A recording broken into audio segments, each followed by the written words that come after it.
menjadi seorang manusia, seorang hamba yang nantinya dalam mengakhiri kehidupan di dunia yang fana ini dengan husnul khotimah, dan pada akhirnya kita akan diberi kenikmatan di dalam kubur sambil menunggu datangnya hari kiamat.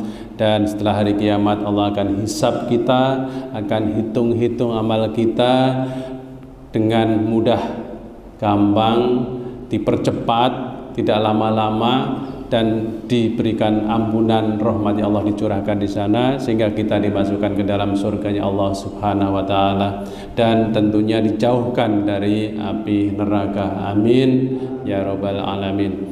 Ma'asyiral muslimin, jamaah salat subuh yang dirahmati Allah, bahwa bulan ini adalah masih bulan kemerdekaan.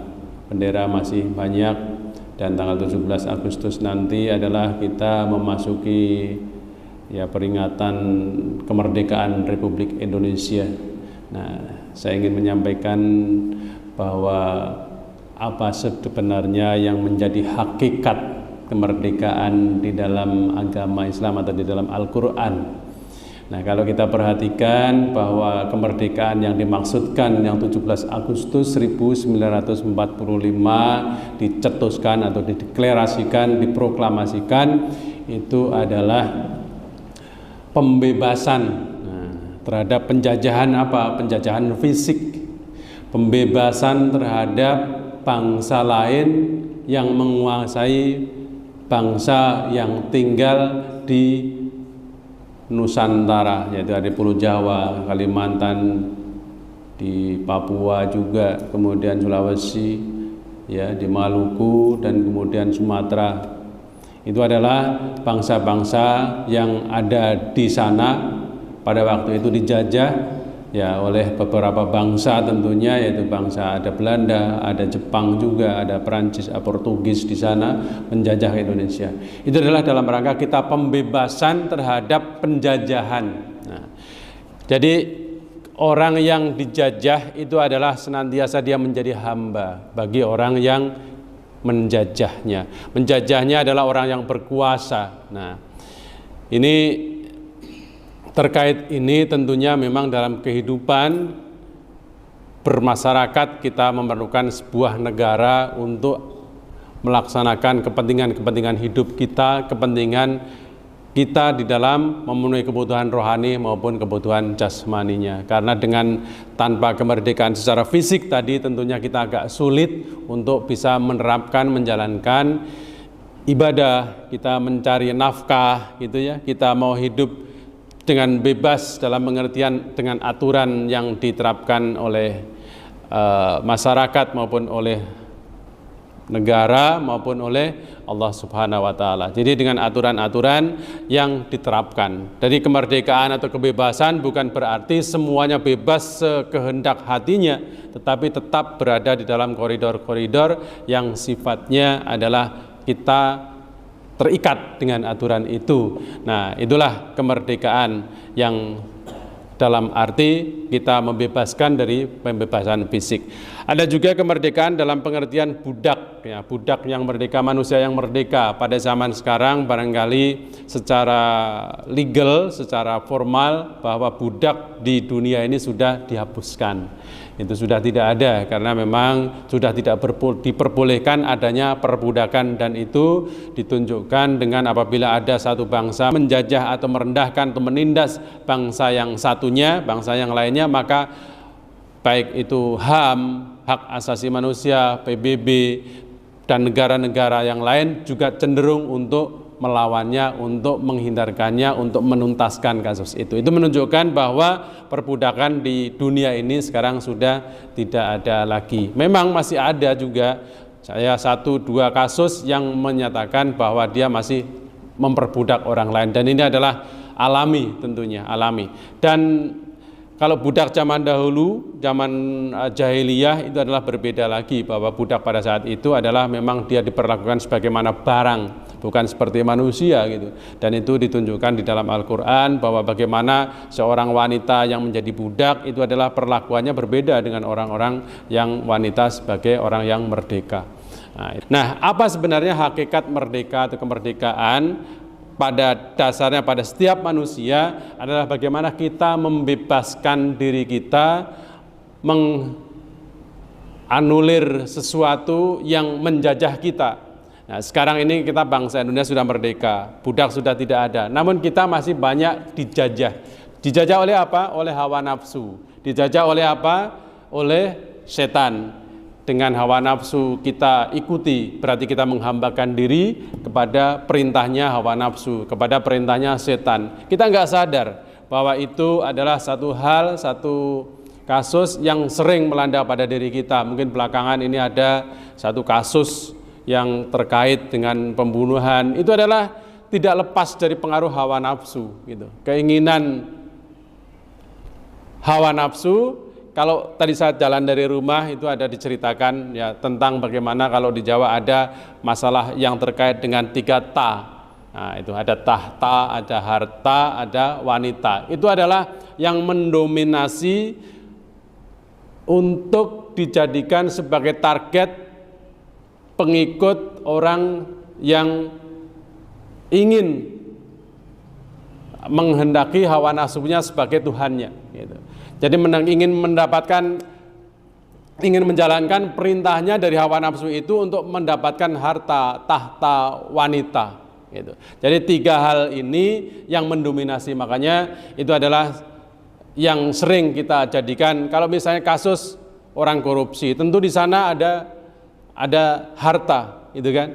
Kemudian ada yang namanya orang yang suap menyuap dengan pada saat kita misalnya pemilihan, kaitannya dengan tahta, gitu kan. Kemudian banyak orang saling bunuh, banyak orang saling jegal, banyak orang saling membenci, juga banyak terkait dengan urusan wanita itu. Jadi orang-orang yang terhipnotis dengan kasus, dengan hubungannya dengan hawa nafsu, maka tidak bisa dilepas dari ketiga hal itu. Barangkali masih ada yang lainnya, tetapi yang mendominasi di dunia ini adalah tentang 3 ta tadi itu, harta, tahta, dan wanita.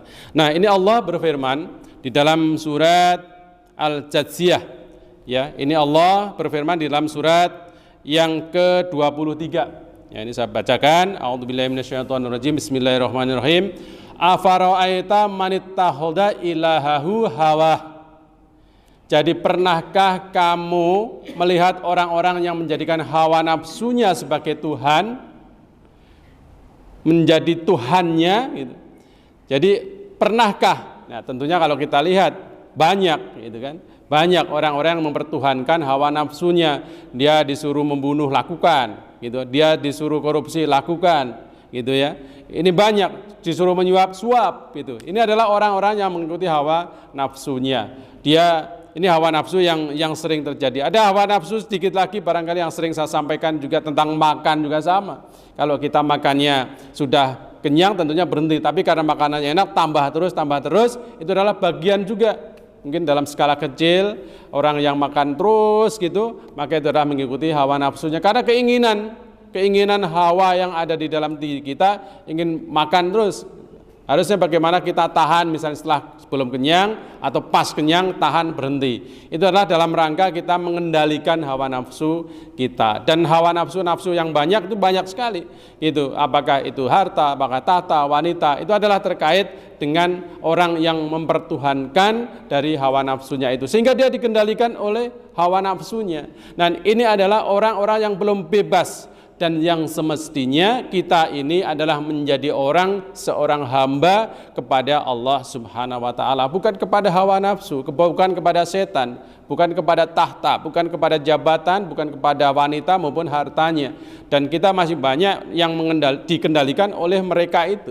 Nah, ini adalah pada hakikatnya kita merdeka adalah merdeka dari jajahan hawa nafsu kita, jajahan setan, jajahan hal-hal yang bersifat negatif yang itu sifatnya menjauhkan diri dari Allah Subhanahu wa ta'ala. Nah, kemudian Allah selanjutnya dalam ayat ini adalah menyampaikan wa aldallahullah ala ilmin wa khotama ala sam'ihi, gitu. Jadi Allah akan membiarkan sesat dengan sepengetahuannya. Allah akan membiarkan sesat dengan sepengetahuannya. Betapa banyak orang yang dipengaruhi oleh hawa nafsu, orang yang menuhankan hawa nafsu, mereka agak sulit untuk menerima kebenaran dari Allah. Gitu. Karena kenapa demikian? Karena Allah sesatkan. Gitu. Jadi Allah sesatkan. Jadi orang yang ingin mendapatkan petunjuk dari Allah, maka mestinya dia menghindarkan diri dari pengendalian hawa nafsu, menahan hawa nafsunya agar Allah tidak menyesatkan kita dan Allah memberikan petunjuk kepada kita. Dan kemudian Allah juga mengunci pendengaran. Nah, Allah mengunci pendengaran. Jadi kalau diberikan nasihat-nasihat kebenaran, nasihat-nasihat agama, nanti aja saya mau kerja, ya nanti saja saya mau tidur, ya nanti saja saya mau ngopi, ya nanti saja saya mau ngerokok dulu. Ini Pak, jadi orang tidak dimudahkan oleh Allah karena memang dia sudah dikunci, ya sudah dikunci pendengarannya. Kenapa demikian? Karena dia mengikuti hawa nafsunya, gitu. Ya, mengikuti hawa nafsunya sehingga Allah kunci, gitu, pendengarannya. Jadi Allah tidak akan berikan nasihat kebenaran kepada dia dan dia bisa menerima. Barangkali mendengar sepintas, tetapi akhirnya dia tidak mau mempedulikannya, gitu kan? Gitu. Jadi itu adalah orang-orang yang mempertuhankan hawa nafsunya. Wa qalbihi, dan hatinya juga sama. Hatinya Allah juga kunci, gitu. Pendengarannya dikunci, hatinya dikunci. Hatinya keras, gitu ya. Kalau melihat ada sesuatu yang misalnya terkait dengan apakah itu masalah kecelakaan kah, misalnya ada kesusahan kah, ada kesulitan, terkunci hatinya, tidak mampu untuk melihat, merasakan, berempati, tidak bisa. Karena mereka memang sudah mengikuti hawa nafsunya, dan ini bisa dilihat Pak. Ya, saya tidak mengatakan bahwa ini adalah satu hal yang katakan hasil penelitian, bukan, tetapi bisa dilihat bahwa orang-orang yang senantiasa mengikuti hawa nafsunya, dia rasa empatinya agak sulit. Jadi kita kadang-kadang kalau ada orang yang mengikuti hawa nafsunya, kita menuntut orang ini kok tidak empati, orang ini kok tidak lembut hatinya, orang ini melihat kesusahan kok diam, orang ini melihat kesulitan kok diam, gitu. Melihat orang tertindas kok diam. Ya karena ini Pak, karena dia dipertuhankan, kalau dia menuhankan hawa nafsunya, gitu. Jadi jangan heran. Jadi orang-orang yang memang tidak pernah menghindarkan diri dari kekangan hawa nafsu, maka dia akan dikunci pendengarannya, akan dikunci hatinya. Jadi dari kelemah lembutan, gitu ya, dari kasih sayang, gitu. Itu adalah orang-orang yang senantiasa mengikuti hawa nafsunya. Wa ja'ala 'ala basarihi ghisyawah, gitu. Dan kemudian serta Allah menutup penglihatannya, gitu.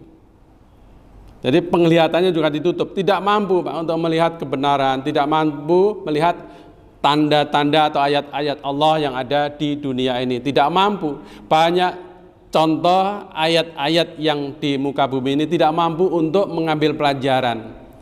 Kita melihat banjir misalnya saja nih Pak ya, kita melihat banjir.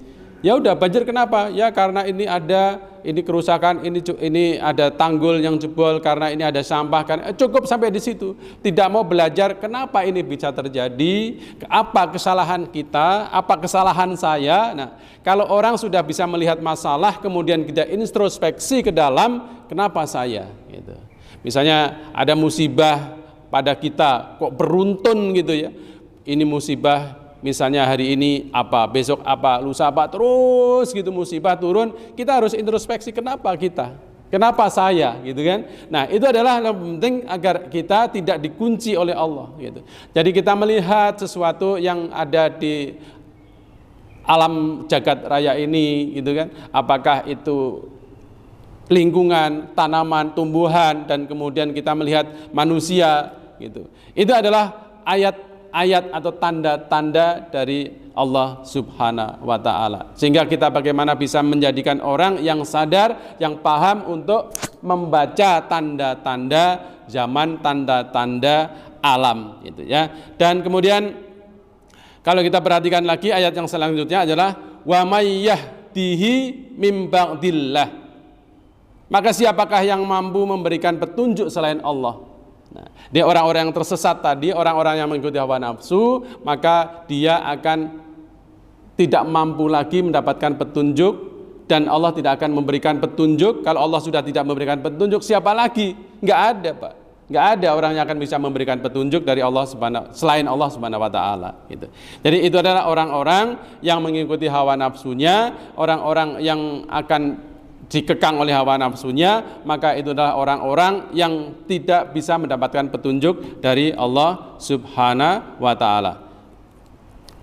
Nah, kemudian Allah di ayat terakhir, ayat yang bagian terakhirnya adalah Allah berfirman, afala tadhakkarun, mengapa kamu tidak mengambil pelajaran. Jadi bagi orang-orang yang mengikuti hawa nafsunya, orang-orang yang dikendalikan hawa nafsunya, orang-orang yang terkekang hawa nafsunya, Allah tidak akan memberikan petunjuk kepada dia, karena dia dikunci pendengarannya, dikunci penglihatannya, dikunci hatinya oleh Allah, disesatkan oleh Allah, dan Allah tidak memberikan petunjuk kepada dia.